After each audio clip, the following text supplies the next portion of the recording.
Planet Venus dijuluki juga bintang timur atau bintang kejora.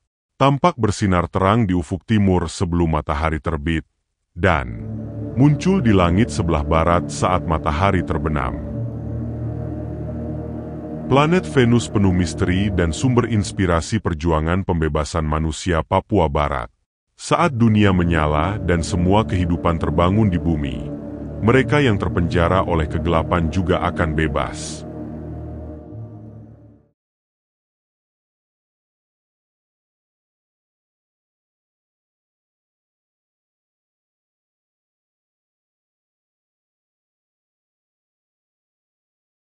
Gubernur tapi tidak percaya pada kekuatan undang-undang, Pak Lukas? Enggak. Kenapa? Sudah sebegitu? Undang-undang 21 itu tidak berjalan. Hanya dikasih uang, itu aja kan? Betul. Kewenangannya tidak sama sekali tidak ada. Semua perdasus yang kita buat tidak bisa jadi perdasus.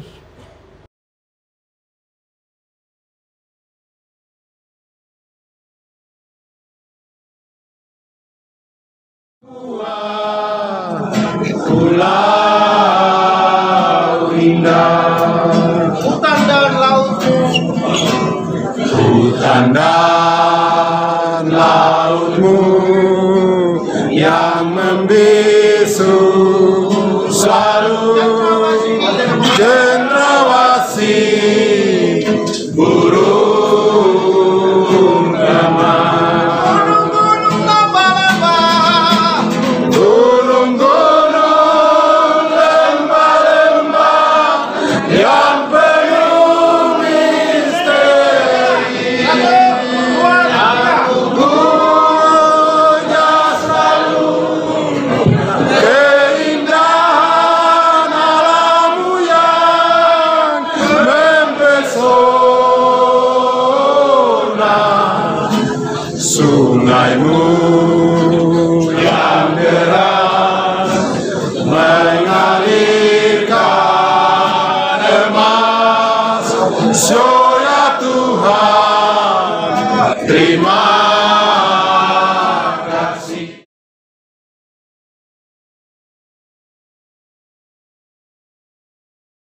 Yang sedang berlangsung tanah Papua Barat dari ujung paling barat sampai paling timur digarap bergotong royong.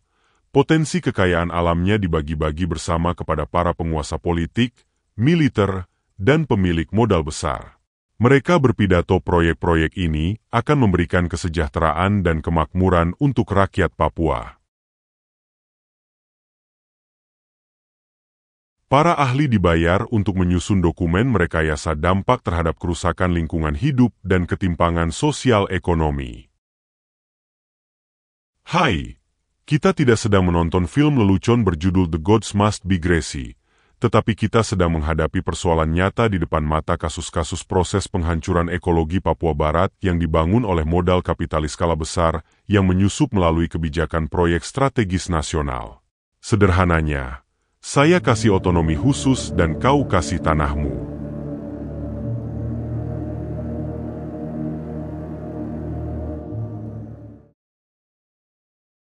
Nasib kawasan lahan basah Papua Selatan yang dibanggakan terluas ketiga dunia setelah kawasan Amazon dan kawasan Kongo dalam status terancam hancur, dan orang asli Papua Selatan akan kehilangan ruang hidup.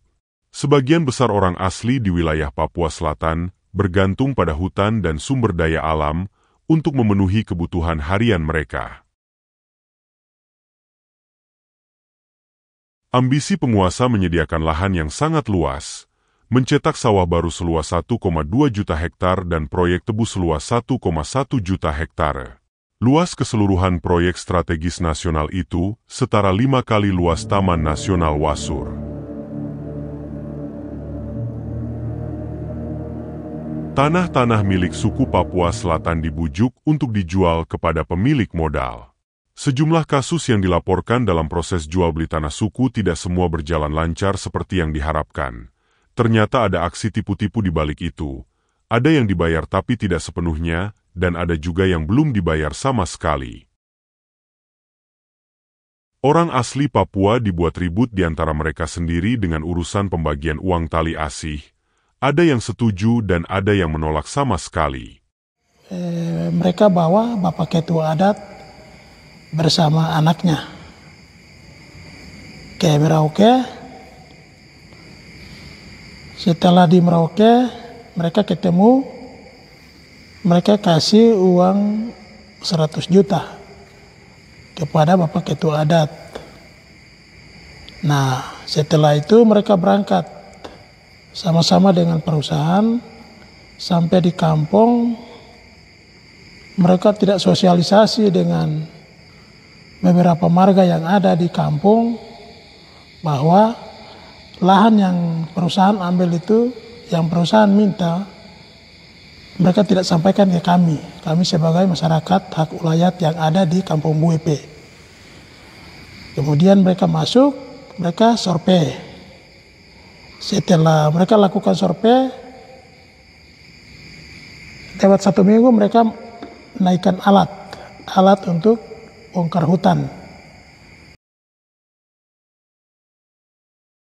Ambisi cetak sawah baru skala besar untuk mewujudkan ketahanan pangan nasional adalah cerita lama, dan ironisnya selalu berakhir dengan laporan kegagalan. Kali ini dicoba lagi karena tergiur dengan tanah yang melimpah di Merauke yang begitu luasnya, 4,69 juta hektar tapi nganggur. Jika menggunakan istilah yang dipakai penguasa dikategorikan lahan yang tidak produktif atau lahan tidur. Persoalan yang rumit itu kemudian disederhanakan dan membentuk satuan tugas penguasa lintas sektor dari pusat sampai daerah untuk mengelola lahan tidur di Merauke itu. Targetnya sudah harus siap untuk ditawarkan kepada para pemilik modal di bawah koordinasi atas nama proyek strategis nasional.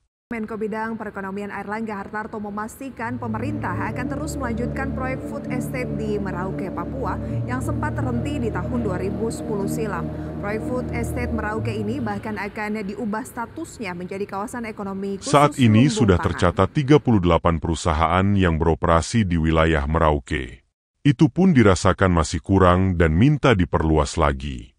Persekongkolan tingkat tinggi antara penguasa, pengusaha, dan tentara mengatasnamakan negara membangun lumbung pangan skala besar dijamin lancar dan berjalan sesuai target. Pak Presiden bikin MOU dengan TNI dan Bina Marga Pembangunan Trans Papua. TNI kita itu di Papua jadi kontraktor, Pak. Ya, betul. Bukan perusahaan kontraktor yang ngerjakan jalan. Tentara kita ngerjakan jalan gitu. Dengan alasan keamanan. Kalau perspektifnya soal Papua selalu dan selalu pendekatan keamanan, kita akan menabung perkara, menabung masalah. Buahnya apa? Ya letupan-letupan yang sekarang gitu. Oke. Sekali dicolek aja sudah bilang pisah kita dari Indonesia. Jangan salahkan orang bilang begitu. Kau pukul dia setiap hari gitu. Kau hajar dia setiap hari. Terus kau sekarang ngaku kau saudara dia kah? Penyelesaian urusan tanah, hutan dan lingkungan hidup kedua menterinya itu ditetapkan sebagai wakil ketua dan ketuanya urusan investasi penanaman modal yang diatur dalam keputusan Presiden untuk percepatan swasembada gula dan bioetanol.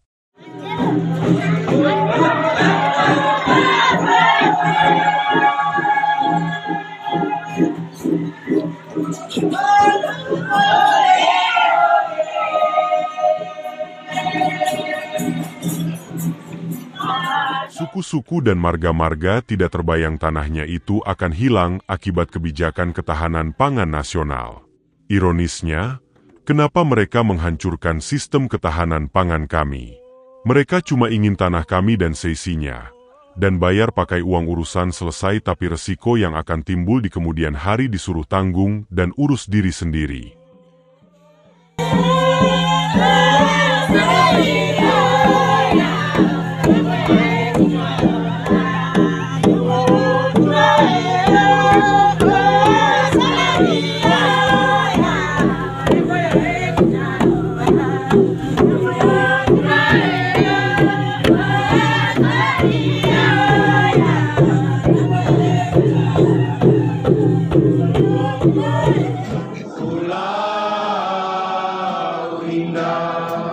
Hutan dan laut.